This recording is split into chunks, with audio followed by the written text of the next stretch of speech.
এটা তো রুগী থেকে নিয়ে দিচ্ছি, রুগীর কাছে গলা কেটে তারপরে টাকাটা দিচ্ছি। অনুসন্ধানে জানা যায় সব রোগীর জন্য কমিশন এক নয়। সাধারণ রোগীর জন্য একরকম, পরীক্ষা নিরীক্ষা করলে আলাদা, বেশি কমিশন আইসিইউ রোগী হলে। অনেক ক্ষেত্রে মোট বিলের মোটা অঙ্ক যায় অ্যাম্বুলেন্স চালকদের হাতে।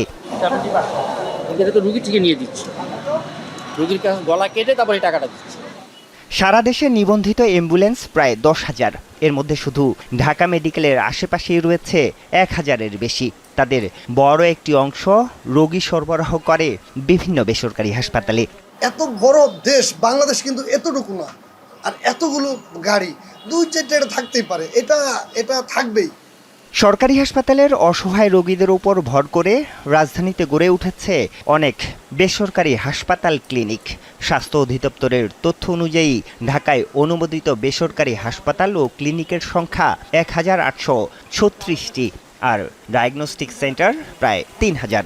সব কিন্তু আইনে আছে, কিন্তু আমার রুগীটাকে প্রলোভন দেখায় জোরপূর্বক একটা হসপিটালে নিয়ে যাওয়া হলো, সেটা আমাকে তো অভিযোগটা করতে হবে। আর আমি অভিযোগটা কার বিরুদ্ধে করব? আমি অ্যাম্বুলেন্স ড্রাইভারের বিরুদ্ধে? অ্যাম্বুলেন্স ড্রাইভারের বিরুদ্ধে ব্যবস্থা নেওয়ার তো কোনো রাইট বিএমডিসির নাই, বিএমডিসির আছে ডাক্তারের বিরুদ্ধে।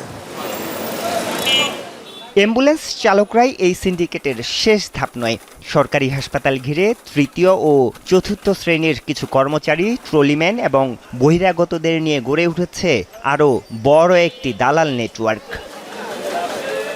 দালাল ও প্রতারক হতে সাবধান, এমন সতর্কতামূলক বিভিন্ন ধরনের বিজ্ঞাপনের দেখা মেলে ঢাকা মেডিকেল কিংবা যে কোনো সরকারি মেডিকেলের জরুরি বিভাগের প্রবেশপথেই। কিন্তু হাসপাতালের ভেতরের ব্যবস্থাপনা এবং শয্যা সংকটের কারণে একরকম বাধ্য হয়েই রোগী কিংবা রোগীর স্বজনরা দালাল চক্করের খপ্পরে পড়তে বাধ্য হন। আর এই সুযোগটি লুফে নেন সাহায্যকারী হিসাবে এই দালাল চক্রটি। রোগীর স্বজনরা বলছেন, হাসপাতালের ভিতরের সুষ্ঠু ব্যবস্থাপনা এবং রোগীর সেবা নিশ্চিত করা না গেলে এই দালাল চক্রের হাত থেকে নিস্তার মিলবে না।